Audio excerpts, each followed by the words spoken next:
Santapan Harian, Kamis, 1 April 2021.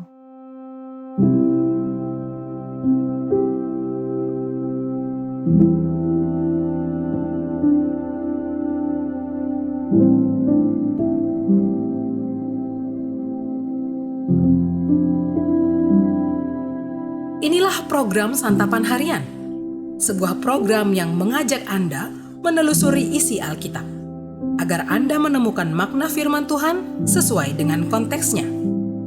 Santapan Harian tertuju bagi Anda yang ingin memiliki kehidupan rohani yang segar, kuat, dan sigap.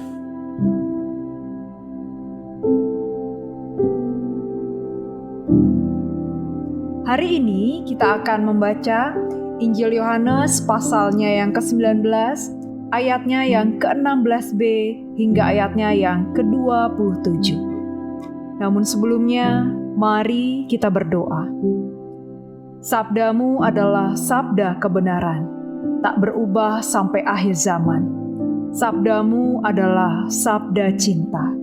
Dengan sukacita kami siap mendengarkan sabdamu, ya Kristus. Dalam cinta dan kasih-Mu Kristus, kami berdoa. Amin. Yohanes 19 ayat 16b sampai 27. Mereka menerima Yesus. Sambil memikul salibnya, ia pergi keluar ke tempat yang bernama tempat tengkorak. Dalam bahasa Ibrani, Golgota. Dan di situ ia disalibkan mereka, dan bersama-sama dengan dia disalibkan juga dua orang lain, sebelah menyebelah. Yesus di tengah-tengah. Dan Pilatus menyuruh memasang juga tulisan di atas kayu salib itu. Bunyinya, Yesus orang Nazaret, Raja orang Yahudi. Banyak orang Yahudi yang membaca tulisan itu, sebab tempat di mana Yesus disalibkan letaknya dekat kota. Dan kata-kata itu tertulis dalam bahasa Ibrani, bahasa Latin, dan bahasa Yunani. Maka kata imam-imam kepala orang Yahudi kepada Pilatus, "Jangan engkau menulis Raja orang Yahudi, tetapi bahwa ia mengatakan, 'Aku adalah Raja orang Yahudi.'" Jawab Pilatus, "Apa yang kutulis tetap tertulis." Sesudah prajurit-prajurit itu menyalibkan Yesus, mereka mengambil pakaiannya lalu membaginya menjadi 4 bagian untuk tiap-tiap prajurit 1 bagian. Dan jubahnya juga mereka ambil. Jubah itu tidak berjahit, dari atas ke bawah hanya 1 tenunan saja. Karena itu mereka berkata seorang kepada yang lain, "Janganlah kita membaginya menjadi beberapa potong, tetapi baiklah kita membuang undi untuk menentukan siapa yang mendapatnya. Demikianlah hendaknya supaya genaplah yang ada tertulis dalam kitab suci. Mereka membagi-bagi pakaianku di antara mereka, dan mereka membuang undi atas jubahku." Hal itu telah dilakukan prajurit-prajurit itu. Dan dekat salib Yesus berdiri ibunya dan saudara ibunya, Maria, istri Klopas, dan Maria Magdalena. Ketika Yesus melihat ibunya dan murid yang dikasihinya di sampingnya, berkatalah ia kepada ibunya, "Ibu, inilah anakmu."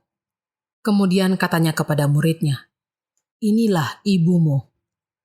Dan sejak saat itu, murid itu menerima dia di dalam rumahnya.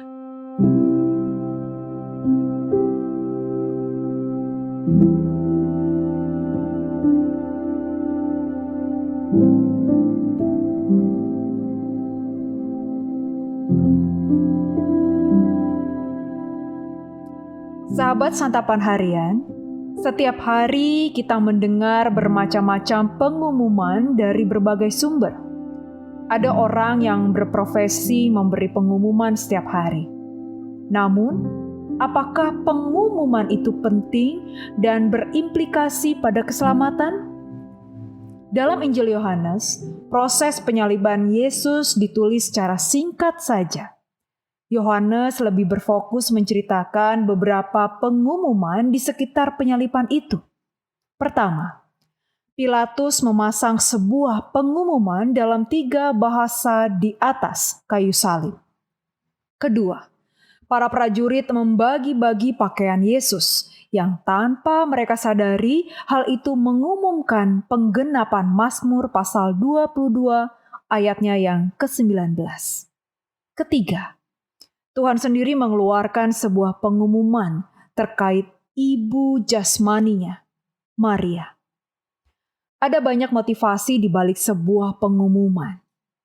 Pilatus menaruh pengumuman, Yesus Raja orang Yahudi. Itu untuk melukai perasaan imam-imam kepala dan masyarakat Yahudi. Mereka telah memaksanya menjatuhkan hukuman mati yang tidak diinginkannya atas Yesus.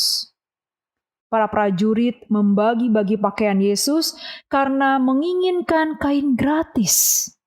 Mereka merampas hak milik orang lain. Namun, Tuhan Yesus mengeluarkan pengumuman untuk menyelamatkan Maria, ibunya, dengan berkata, "Inilah ibumu." Ia mempercayakan pemeliharaan dan perlindungan atas Maria kepada muridnya setelah kematiannya. Perkataan kita baik berupa pengumuman, nasihat, pidato, pesan, atau kesaksian, maupun berupa ucapan, tulisan, atau rekaman audio dapat kita pakai untuk menyelamatkan orang lain. Pengumuman yang kita sampaikan bisa mencegah orang dari mengalami celaka atau bencana. Pesan yang kita ketik bisa menjadi penghiburan bagi yang berduka. Kesaksian kita dapat membebaskan seseorang dari fitnahan atau tuduhan palsu.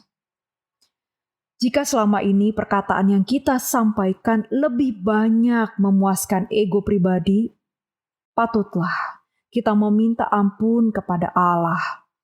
Dengan pertolongan Roh-Nya, kita akan dimampukan memakai perkataan kita untuk melindungi dan menyelamatkan orang lain.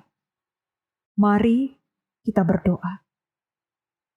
Hari ini kami bersembah kepadamu, Kristus.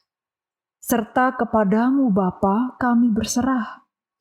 Jikalau tutur kami melukai hati sesama kami dan pikiran kami bercela, ampunilah dan kasihanilah kami. Dalam Kristus Yesus, kami bertelut. Amin.